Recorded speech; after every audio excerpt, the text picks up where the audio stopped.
In today's video I want to share with you some witchy and occult books and items that I picked up for my birthday this year. So do get yourself a nice hot drink, settle back, relax and enjoy. Welcome back to my channel. I hope that you are doing well. So today I really want to share with you some amazing bits that I got for my birthday. So I picked these up with some birthday money and yeah, like treated myself a little bit, and over time as well. Like all of these things were for my birthday, but they weren't like immediately on the day. So but yeah, like let's just get into it. It was my birthday in August. I'm a Leo sun and I had a really nice birthday, so thank you to those of you who wished me happy birthday on social media. I spent some time with my family at Dunster Castle and that was really, really cool. Yeah, the kids really enjoyed it. Had a really lovely experience with this beautiful robin that just appeared and stayed like really, really close to my daughter and I just after lunch. Robin redbreast, and it was just adorable. So that was like the highlight of the day, I think. And yeah, so I just wanted to share a little bit about my birthday really. And then like the next day it was just my hubby and I, and he took me to Frome, which is, it's not as big as like Glastonbury or anything, but it's sort of like a more of a folk kind of witchy place. So there's like a couple of witchy shops. One of them actually wasn't open, which was a shame, but the other one that I was like wanting to go to, that I remember I'd seen online, I couldn't remember the name of it, but one of them was open and I got some really gorgeous pieces. So really excited to show you. I did get a few books as well, of course, for my birthday. I mean, it was quite a different kind of birthday for me this year, but yeah, it was special nonetheless. Frome, it's got like lots of reuse, recycle shops, antique shops, plant shops, some really cute little cafes and such, and it was just gorgeous. And I didn't take any footage or anything when I was there. I thought about it, but I actually didn't. And you know, I'll share some photos of the little shop that we went to, but this shop, I need to show you the bits I got. So many of you have probably already heard of it, even because they have an Instagram and it's really adorable, and it's the Haunts Curiosity Shop.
So I got to chatting with the lady in the shop, and she's actually the mother of the owner of the store. So the owner makes all of the items, the products in the store. So it's all like beautiful magic body things and beautiful kind of curiosity items and, you know, like cabinet curiosity type things.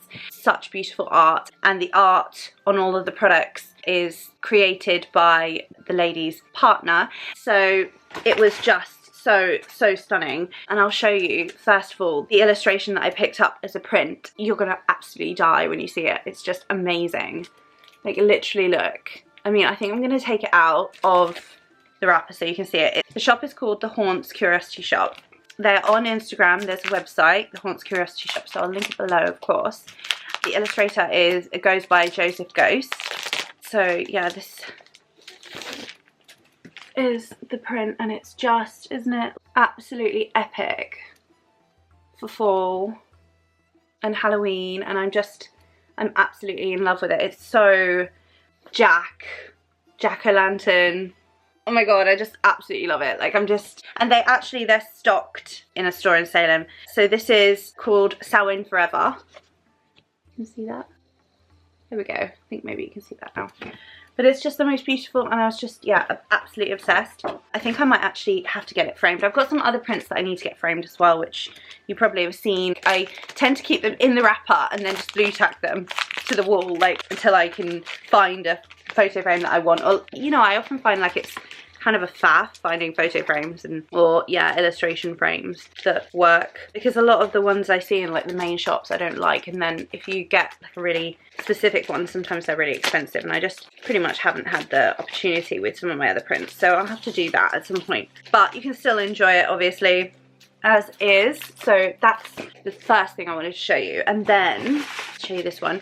So that, I mean, I wish there was smell-o-vision. I wish there was such a thing. So this is called the Hallows Beautiful Soap, vegan, cruelty-free Hallows soap bar, handmade by the Haunts Curiosity Shop in Somerset. Sacred Hallows, made of 3, clove bud, nutmeg and orange for thee. Calming clove twinned with enzymic orange to brighten the complexion. Nutmeg favours a warming touch as charcoal purifies. So I actually thought that this was just for the body, but it sounds like you can use it on your face. Orange leaves, charcoal, pumpkin flesh. Oh my god, it smells like one of the most amazing Halloween, like, fall scents that you could possibly imagine. And obviously this beautiful packaging as well. It's like, I don't even want to open it, you know. But it smells incredible. And there are so many products as well. Like, in most of the fragrances, there's one of each. You know, there's a soap, there's a candle, there's a body butter, there's scrubs. So I got this Sleeping Stone, Wishing Well water, and Sweet Crushed Mugwort apothecary candle. So you can see the illustration there. So again, it's also vegan.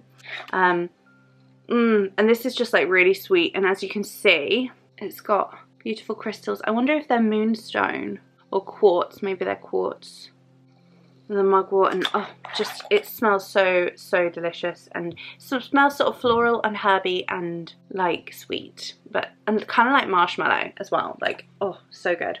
Everything is like wrapped in this beautiful paper. And then I also got this Above the Moon hand and body lotion. So you can see this like gorgeous illustration of the hat, and this is the front, Above the Moon. And it says, crafted for the practical soul, Above the Moon draws in the elements of mallow flower to soothe the heart, a pink moonlit sky, leaves dancing on a cool breeze, inspire, and candlelight upon a window inspire, this blend calling you home to rest. So again, vegan, cruelty-free, palm oil-free, handmade in the UK. And it says how to use, take your time to enjoy this daily ritual, sweep generously over the body and hands to enjoy long-lasting moisture and delicious scent. And oh my gosh, it smells like so delicious and sweet. It smells literally like toasting marshmallows. It's amazing. It doesn't smell, you know how when you go to like TK Maxx or like Home Sense and you get those candles that smell so artificial? No, it's all really authentic smelling, very beautiful. And because it's obviously all vegan and cruelty free, you know, it's all beautiful like shea butter and cocoa butter and things like that. So it's all lovely ingredients basically. So I absolutely was just in love. And you know, I'm gonna have to go back there, of course. They have lots of events as well they were telling me about, so I'm kind of excited. They've got some events in Bristol, I think, coming up, and like I think they've got an event in Bristol on Halloween, so I was wondering if I might be able to go with one of my friends, so we'll see about that. But oh, it's just to die for. I used some of my gifted birthday money to buy this for myself. And I also got this Hellebore. So I've wanted to purchase some of these for a while, and they had a few different issues, but I thought I'd just start with one. So this is Summoning of Ancient Terrors, number 12, the storytelling issue. So this was Samhain 2024. And obviously, like, it doesn't matter that it was last year because there's just so much in here. And it's, I mean, if you've not seen these before, I know some other creators have featured them, but like they are like the most beautiful, and they've got so many amazing authors and such like writing in here. So the editor is Maria J. Perez Curivo, and then there's words by Lisa Schneider and Neil Phillip, Fraser Lee, Nick Freeman, John Callow, and more. And yeah, just these incredible illustrations. So this article here is A Hero's Journey, and it's got like different images of witchy. It says, the hero's journey. Once upon a time in 1972, a 25-year-old film school graduate called George Lucas was reading Joseph Campbell's 1949 study, The Hero with a Thousand Faces, which theorized that all folktales and myths essentially tell the same story. A hero ventures forth from the world of common day into a region of supernatural wonder and comes back from this mysterious adventure with the power to bestow boons upon his fellow man.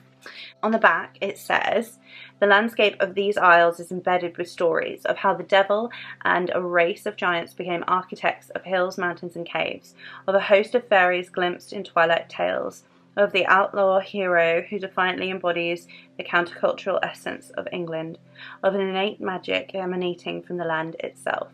In this issue, we look at the power of myths that keep returning to us in one guise or another, all ancient artifacts that tell tales of the deep past, at how myth-making emerges from the land as a powerful form of protest. Follow us into the dark woods to face both your heart's desires and terrors untold, and let us gather around the fire for an evening of storytelling. This is going to be for when, like, I'm alone in the house, you know, and, like, I want to be entertained, but I don't necessarily want to watch TV, and, like, I want to, like, soak into something like really delicious. Actually would love to read this in the bath as well, but I don't think I want to do that because they're so stunning.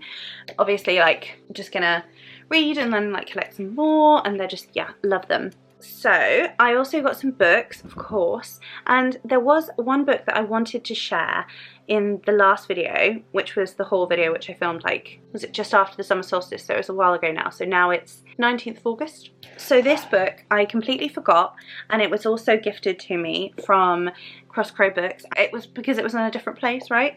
The Craft of Tubal Cain, Traditional Witchcraft and the Legacy of Robert Cochrane. And I have just been so intrigued with Robert Cochrane's plan of Tubal Cain and wanted to delve into it further, but so many of the books are, if you've looked into it, you will know, like out of print or like really hard to come by.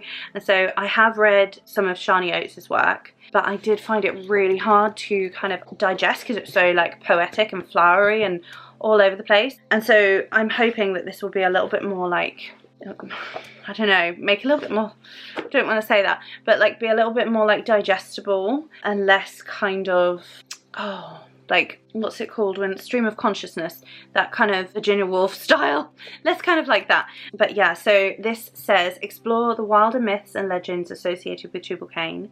The Craft of Tubal Cain is a new groundbreaking work by researcher, scholar and magical enthusiast Kenneth Johnson, who's written many other books as well. And during the chaotic but colourful 1960s, witchcraft was reborn as a modern mystical practice. Many are familiar with Wicca, founded by Gerald Gardner, but a different current, as many of you I'm sure know. And actually I'll say, because Sonia Kimball has been putting out some absolutely amazing videos recently, and Sonia Kimball has talked a little bit about this on her channel, I will recommend you go over there. But a different current, now known as traditional witchcraft, saw the art from another angle. Its chief thinker was Robert Cochrane, who envisaged witchcraft as a Gnostic quest. And I do see quite a lot of sense in a lot of the Gnostic kind of ideas. Not that I'm an expert in Gnosticism, I'm, you know, still barely scratched the surface on Gnostic beliefs and Gnosticism. And from what I know as well, like Gnosticism, it has lots of different currents within that as well, like whereby a lot of them have different beliefs anyway. So, but anywho, I keep going off track. Robert Cochrane envisioned witchcraft as a Gnostic quest for ultimate knowledge and union with the divine. This volume explores his most important ideas and his re-envisaging of ancient mythology, putting a new spin on old deities as well as on folkloric figures like Robin Hood and King Arthur, and naming Tubal Cain. whom the Bible calls the first blacksmith, as his avatar of knowledge, both sacred and profane. So there's a lot of like myth-telling, storytelling within the clan of Tubal Cain. Though he wrote little and died young, Cochrane left enough material behind for us to reconstruct the steps he urged each aspiring witch to take on the crooked path to complete gnosis. With consultation and a foreword from the current maid of the clan of Tubal Cain, Shani Oates, Kenneth Johnson connects these threads for the first time in the public eye. Unveil the knowledge of the clan of Tubal Cain. So, distinguished author and scholar in the field of paganism, witchcraft, esoteric studies, authored several influential books, mythic astrology, co-written with Ariel Gutman, and other titles, Witchcraft and Shamanic Journey, Flight of the Firebird. So, let's take a little look at the book. I'm not going to do this with all the other books, but just because this was gifted to me, and I believe so much in crosscode books, and because this is on my list still to read, like, I'm just itching to read these, you know. I think my thing with it is that I just want to be able to give as much of my brain power as I can to be able to like digest these properly. So I'm definitely going to take my time. So what do we have? So the first part, lives.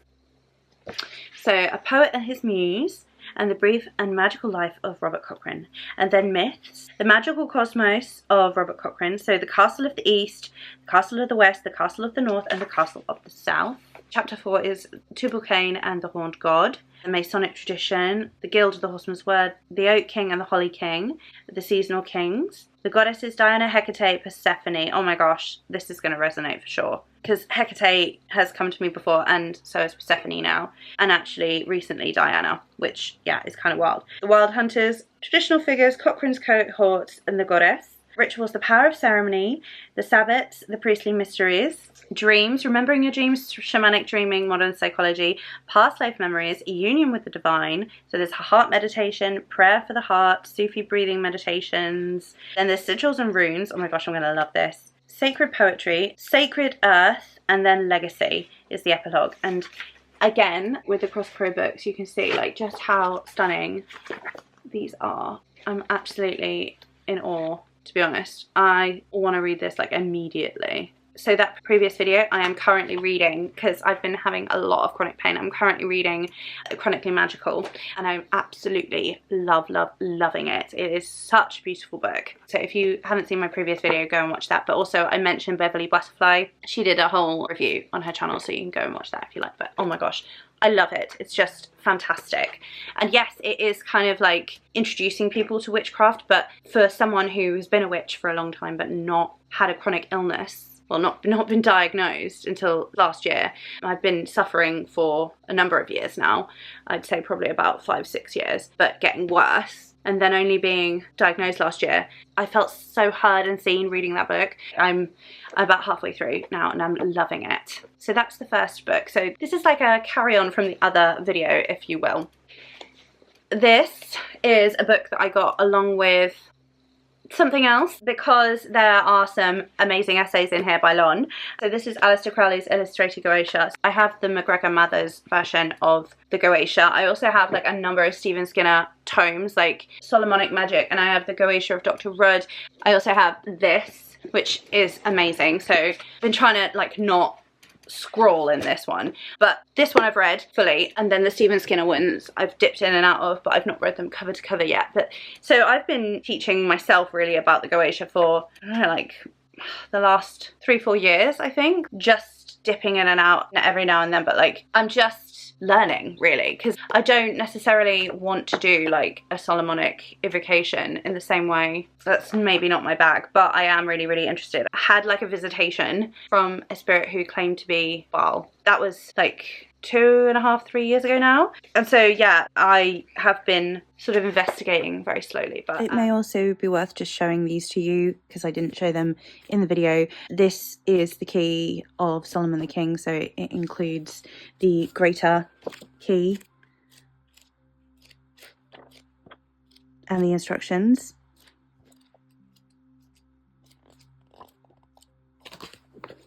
And this one includes the greater and lesser keys, as well as the testament, which is essentially the story, the legend. I particularly like this one because of the foreword by Joseph H. Peterson, and it just makes so much sense reading through it and understanding it. This is full of like such wisdom from Lon. I have been reading a few of his books this year and absolutely loving his work so much. But so I did get this, and I've read this and really, really enjoyed it. So I think I would recommend it if you are interested in Solomonic magic. Obviously there's the lesser key, the greater key. This is about the Goetia, which is part of the lesser key. So that's separate from the greater key of Solomon. I also got the key to Solomon's key, which I haven't started yet. Is This the Lost Symbol of Masonry? 2nd edition by Lon Milo Duquette. And this was actually harder to get. I actually had to get it on eBay from a British seller because I think it potentially might be out of print now. But yeah, so this is another one I've got on my list to read.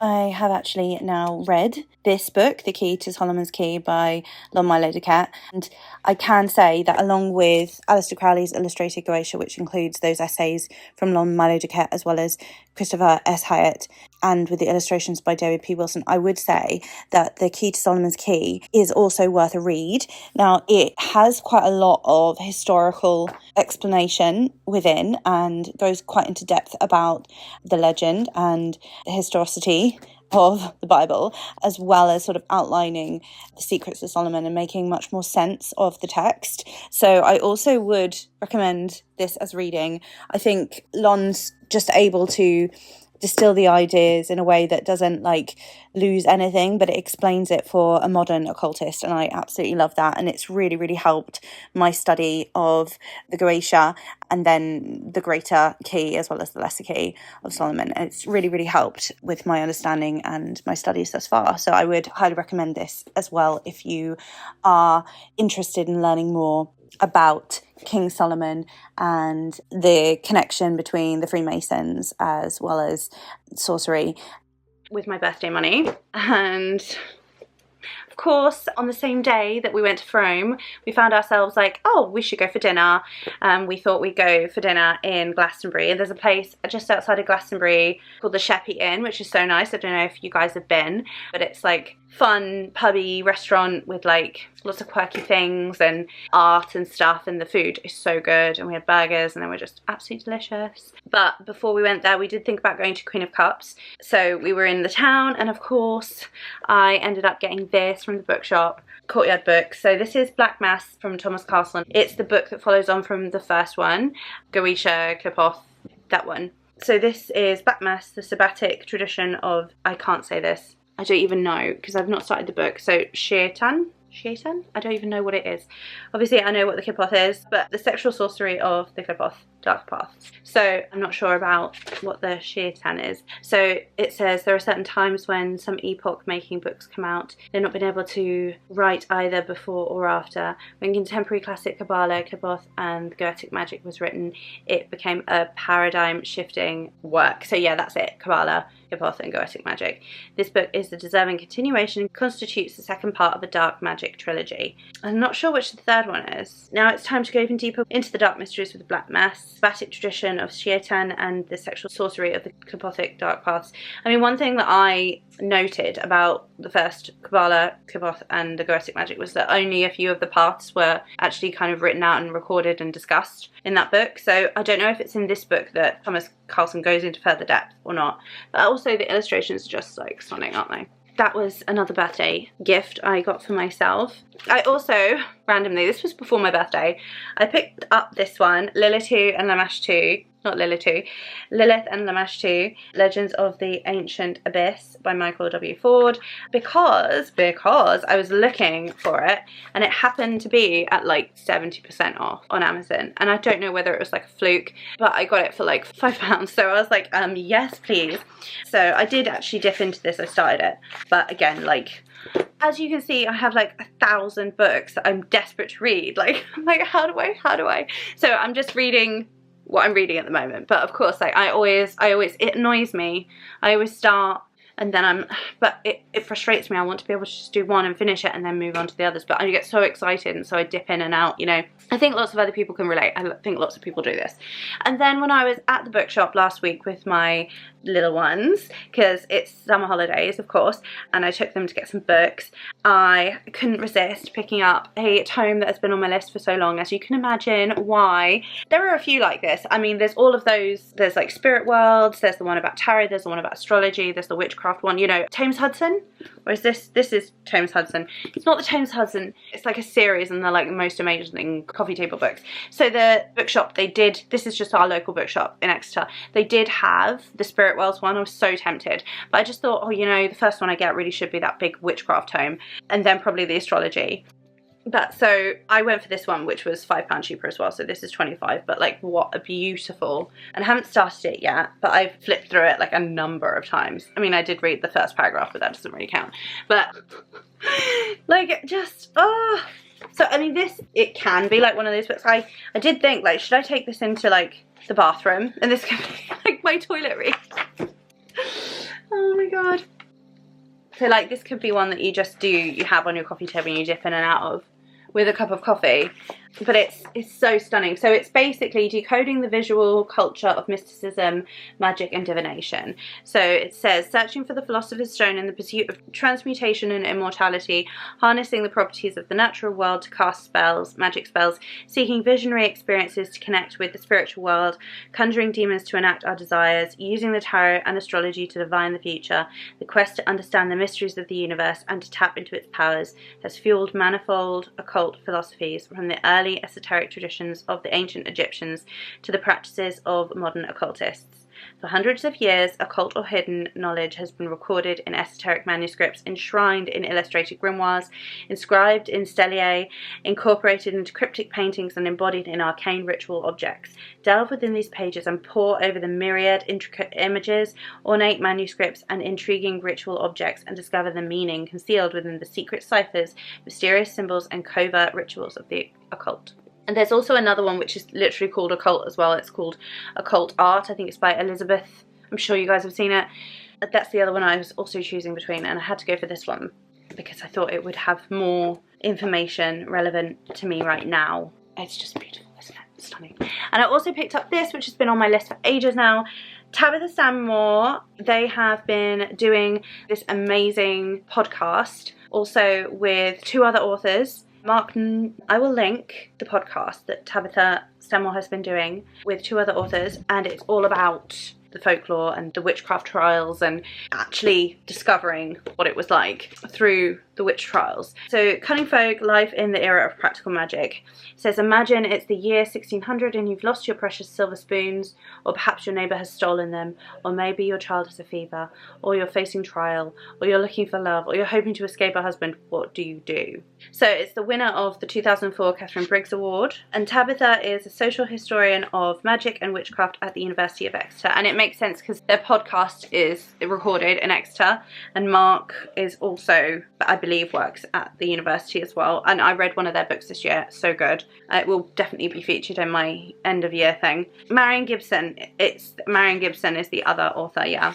Cunning, Wit, Wisdom, Intelligence, from the Old English Cunning to know. So how to find thieves and lost goods, how to find love, how to win at trial, how to get revenge, how to save lives, how to get rich quick, how to gain a kingdom, how to tell the future, and how to stage magic, and then conclusion. So I'm so interested to delve into this. I'm very, very excited about it and very intrigued. So that wraps up all the books and the birthday. There's just a lot of like books really, isn't it? That was so lovely. I really, really loved it. And so I really, really hope that you enjoyed seeing these little things that I picked up for myself and books. If you enjoyed the video, please give me a like and a follow and a subscribe if you haven't already. Follow. Also, if you'd like to support me on Patreon, that's below. There's Instagram as well, and our TikTok page. But being here, liking, sharing, subscribing, it's all great. So yeah, like, let me know below what book takes your fancy. I'd love to hear, and also what you're reading at the moment. And yeah, thank you again for joining me, and I look forward to seeing you again really, really soon. Take care. Mwah. Many blessings. Bye.